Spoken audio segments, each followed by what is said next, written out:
Ruth Hartunian Ellenbaugh here. Welcome to another episode of Ravings and Cravings on 14 WILI and 95.3 FM. Ravings and Cravings is brought to you by Elm Package Store and Tony's Pizza.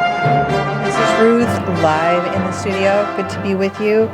I am so happy to be joined by people that I know well and people who I enjoy in various other places besides here in the radio station. I'm here with John Heald and with Abby Miller, and they're going to talk about the community suppers at First Baptist Church. So thank you. Welcome. Oh, thank you, Ruth. All right. Well, so you want to just go ahead and launch into whatever you want? No, I'm just kidding. I'll ask you questions. Don't worry. Let's talk about the community suppers at the First Baptist Church. So let's give a little history about like when it kind of started and why it started and who started it, the purpose behind it all.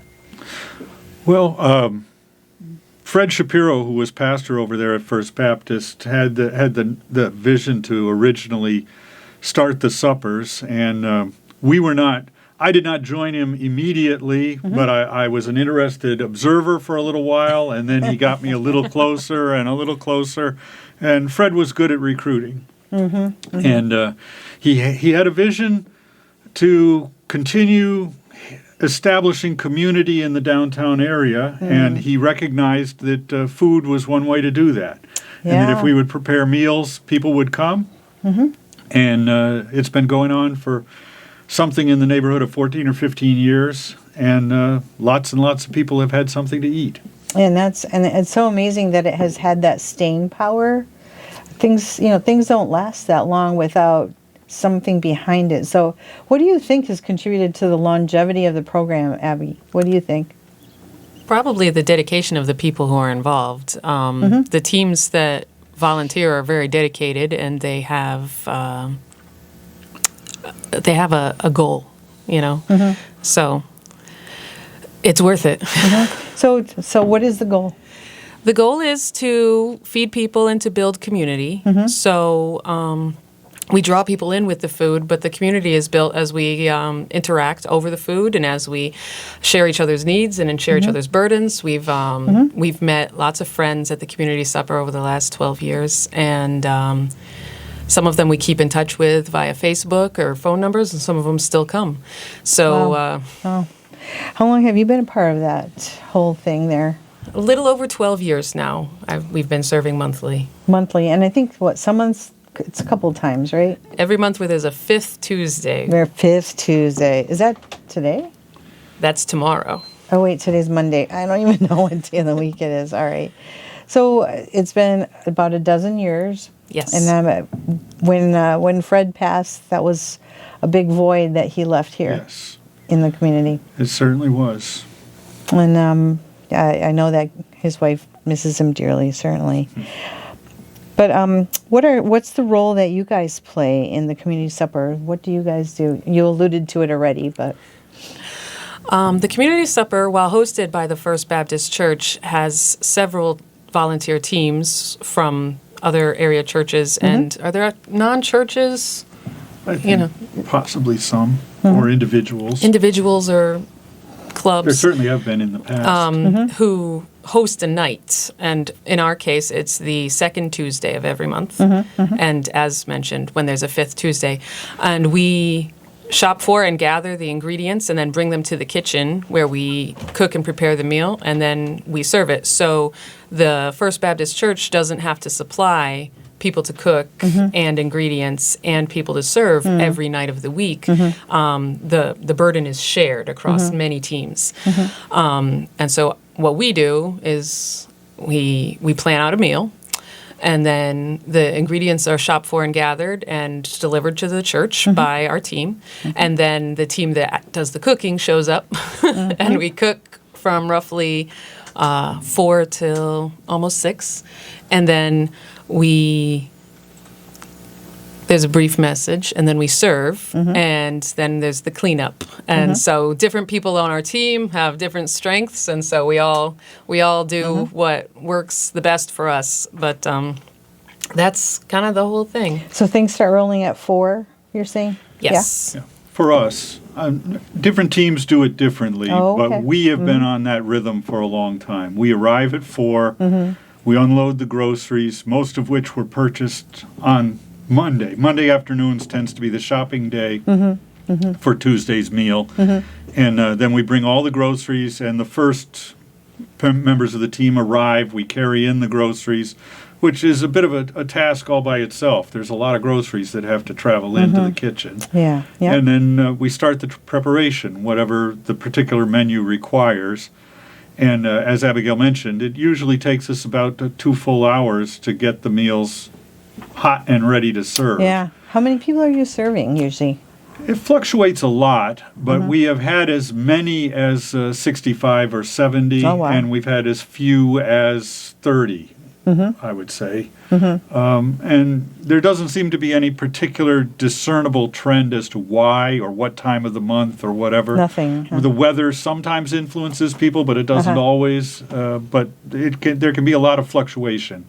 But including feeding the team, which is also an important part, because the 12 or 14 people that have come to work in the kitchen are not at home preparing their own supper. So we want to make sure we have enough food to send home with them. Thank you. We typically plan 80 to 100 meals. Wow. And we prepare them on any given Tuesday. Sometimes there's a lot of leftovers, and sometimes we have to stretch just a little bit. That's a lot of chopping. It is indeed. That's a lot of chopping. Talk about the team. What does this team look like? What does your team look like? Well, Who are they? we have all kinds of different people because the team comes from the church, and so it's the cross-section of what you'd expect to see at a church. We've got some people who are considerably older than you would typically expect to find working in a kitchen in a restaurant. A lot of people who are in between somewhere, and then a few people who are much younger than you would typically expect to find working in a restaurant kitchen. We have occasionally some small children or teenagers who join us for different reasons on different occasions, and we try to make anybody who wants to come and work, we will find a task which is suited to your skill level. Which is, I have seen that happen before my very eyes. And cooking is, anybody can do it. Even though, not everyone has the same level of ability, but small children can dump a bag of salad into a bowl and they can throw cherry tomatoes in, and We'll have them use tongs to put the cookies in bags for the guests. Or one time I had my nephew there, and I would chop the potatoes, and he would gather them and put them into the pan so that the assembly line kept going. Well, and I have been there when you were there, and you seem to use those moments as opportunities to train the young children. I don't know. I could be wrong, but Life is full of learning, always training. In season, one of the popular things is watermelon cubed, so that you can eat it out of a bowl, and surprisingly popular. Cutting the watermelon out of its right? rinds and cubing it is something that you don't have to be.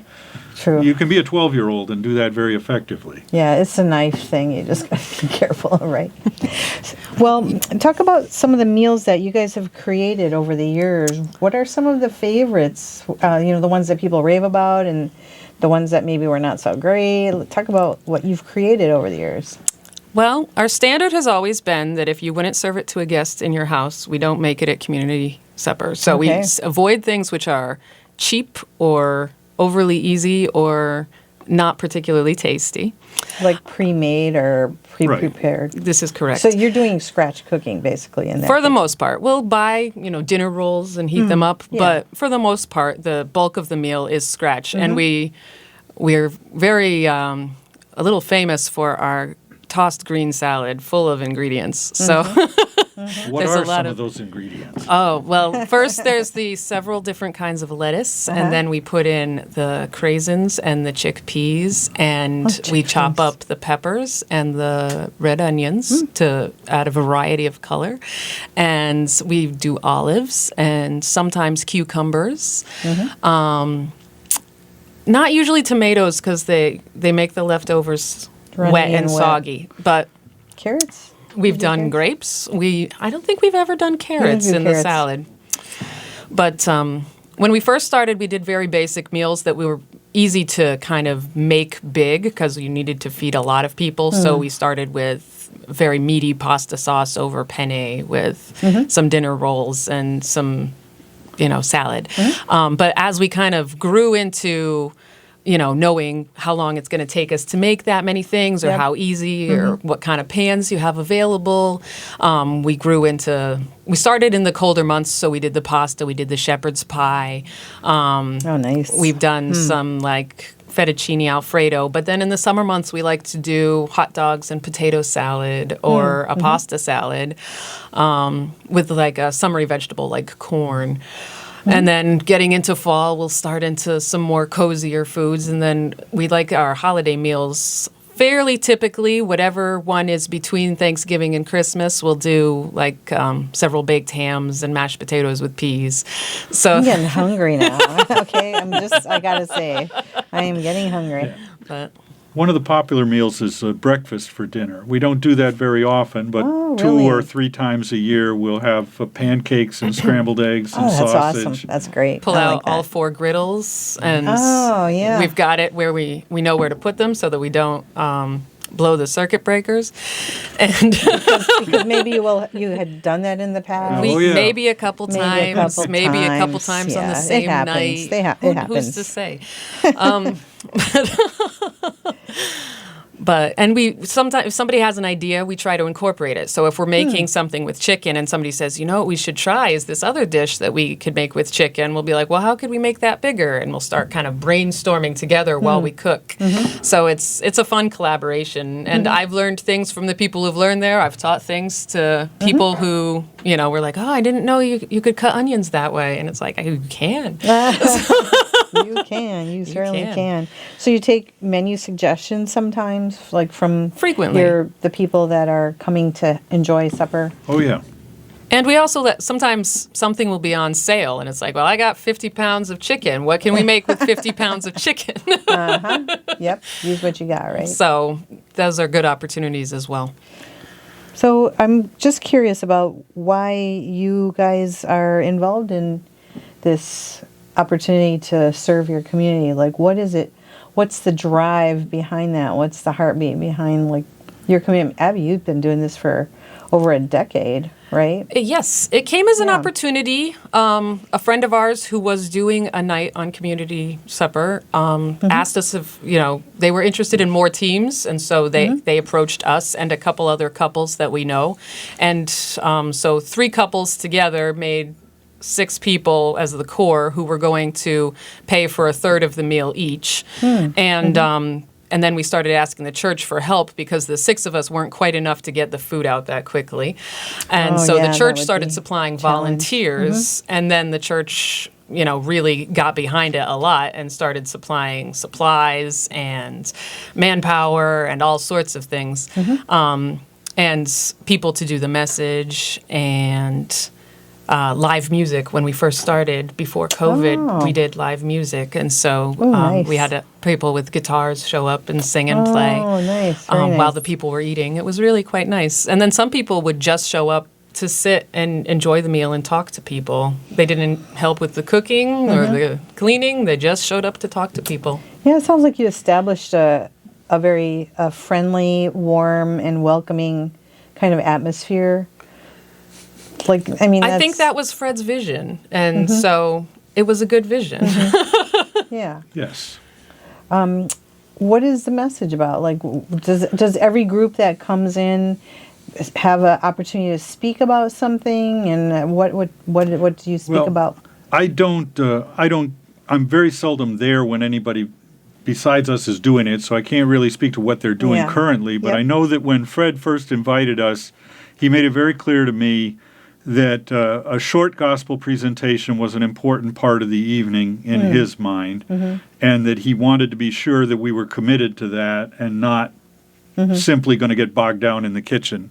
He wanted there to be, and keep it short. The point here is not to have a 20-minute message, but to take just a few minutes to talk briefly about something in the scripture or something related to that before we pray over the meal. And it becomes important not just in the sense that the message itself is important, which it is, but that it's part of the concept of building community. In those moments when we're sharing, everybody in the room is on the same page together. Right. They're all looking in the same direction. We're all listening to the same thing, and it starts the meal in a direction which helps to facilitate that sense of community, that you're not just here to eat and leave, but that you're here to participate and interact with some other people. So it's kind of like a focal point at the point. I think so. At least in our evenings it is, and I imagine in many others. So we have permission from the person who organizes these meals to provide a phone number for you out there in the listening land there. If this strikes a chord with any of you, like you think that you would like to do something like this and you would like to participate and serve meals, make community suppers, be a part of a team or something, you can call the First Baptist Church number, which is 860-423-1542. I'll mention it again later, but I'm going to repeat it one more time just in case. It's 860-423-1542, and there's an answering machine there. You can leave your message there. So what's on the menu for tomorrow? Does anybody know, or is it a mystery? Well, we're making a new menu item. A lot of times our menu is determined by what we have access to. You know, if we have a whole bunch of boneless chicken breasts, then we're looking in that direction. If we get a bunch of Italian sausages, then we're looking in that direction. The hams, we've got a lot of different things. Mashed potatoes are one of our very common items because it's labor intensive, but it's something which is, again, very popular. People really like real mashed potatoes made with lots of butter and half and love. It's comfort food. It's comfort food at its best. And so you said you were. Well, tomorrow night we've got sausages which have some type of spice in them, which I don't recall. I think she said Italian seasoning. Yeah, we're doing a special sausage and sauce meal. Sausage and sauce. Sausage and sauce. Yes, we haven't done this boy. before. This is a new one for us, and we're gonna experiment with it and have some fun. But we will have our usual green salad, which, as Abby said, is a real favorite, and it's colorful and entertaining, and and it's nutritious because I mean a lot of people who may be coming in are not really eating well or eating healthily. Yeah. Because cheap food is often bad food. You know, blue juice and chips and things like that. So. Well, and when Abby says, if I wouldn't serve it to you in my house, we're not talking about gourmet food, but if I would be embarrassed to put it in front of you at my dining room table, we don't want to put it out for the community supper. So we make real mashed potatoes, not flakes. That's awesome. We like to make our pasta sauce from scratch and not just use a little something in a jar. And we're not critical of those choices, but that's not the way I do it at my home, so it's not the way we want to do it there. Yeah. When we made the Alfredo, I shredded something like 16 pounds of cheese by hand. So much shredding. Wow. But yeah, sausage and sauce. Gently cubing 40 pounds of chicken breast can be quite an operation, which is why we have so Sharp much knives kitchen appreciated. help. Sharp knives appreciated, right? Labor intensive. Yes. So do you know roughly the schedule when people can go and enjoy a good meal there, like what the schedule is for I when it's believe open? that currently the meals are served on Sunday evenings and then Tuesday, Wednesday, and Thursday evenings. You could check the number at First Baptist to be sure, but I believe that is the current schedule. And the schedule for an individual evening, I think the doors generally open about 5:30 and the meals served at 6 or very shortly thereafter. And how many people have, what's the largest crowd you've ever served thus far? Well, I think... Did you say 100 earlier? I said we make 100 meals, but that's including the take-homes for the people that are serving and whatnot. The biggest number I remember was an 85-person night. That was pre-COVID when they were all inside, and we had to stretch the last little bit of food because we were not quite expecting so many people. And then we all went out for pizza after because there wasn't anything for the volunteers. Wow, that's amazing. Well, let's recap. First Baptist Church Community Suppers, here with John Heald and Abby Miller, who are part of Light on the Hill Church. Actually, John is the pastor of Light on the Hill Church. And they are a part of a team who provide food service preparation for the community suppers at First Baptist Church. And they've been doing it for a very long time.